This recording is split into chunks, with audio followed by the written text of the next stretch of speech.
Spoon and Stable in Minneapolis's North Loop is preparing to reopen its doors tomorrow after a 2-week remodel ahead of its 10th anniversary. Chef and owner Gavin Kaysen left New York and returned home to Minnesota with his world-class talents to open the restaurant a decade ago. And a lot has changed in this town since. Mike Augustinak and I dropped by to talk about how the food scene has evolved since Chef Kaysen opened his doors and what could be next.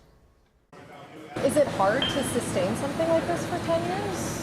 Yeah, it's a lot harder than people realize. And when this restaurant was just an idea, one attempt at a dinner reservation confirmed it was a good one. I was really studying Minneapolis while living in New York to try to understand what is the food scene like here. It was like a Tuesday night. I came back to see my family, and I wanted to go eat at Bar La Grassa, and I called and said, hey, can I get in at 7 o'clock? And they said, oh, we have a 9:30.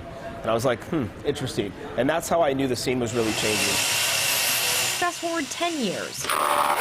And this former horse stable is getting a well-deserved facelift. We refinished all the tables. We did new wood flooring.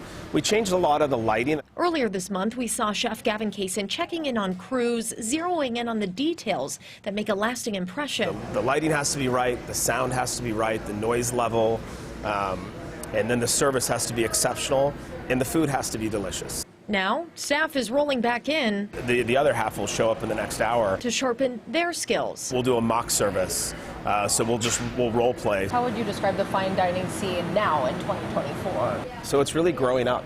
I like it so much better because there's a lot of variety. What's really important is that we're not all the same. One thing that still hasn't changed is there is not a Michelin guide for the Twin Cities. I understand there's this idea of elitist, what's the elitist 1, 2, and 3 star.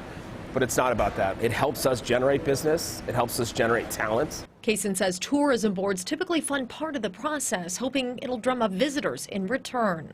So that means they're eating at other restaurants, they're going to different art museums, they're checking out the sports venues, they're checking out theaters. It's not just Spoon. Like, this community deserves to have that attention. Is it time? It's time.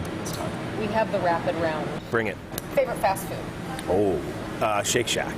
Favorite meal, kind of go-to meal to make at home? Roasted chicken. Guilty pleasure food. Cheetos. Favorite cooking show. Favorite Emerald. Favorite non-food way to relax. For me, it's writing. Really? Yeah, I journal a lot. So that's sort of my way to just sort of like get out of my zone and just be who I want to be.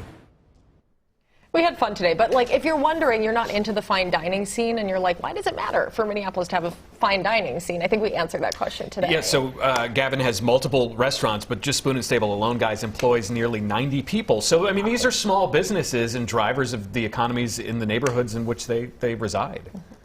Cheetos. That's what I Also heard. Cheetos. A top chef eats Cheetos. His first job was at Subway, so maybe that makes sense. Got it.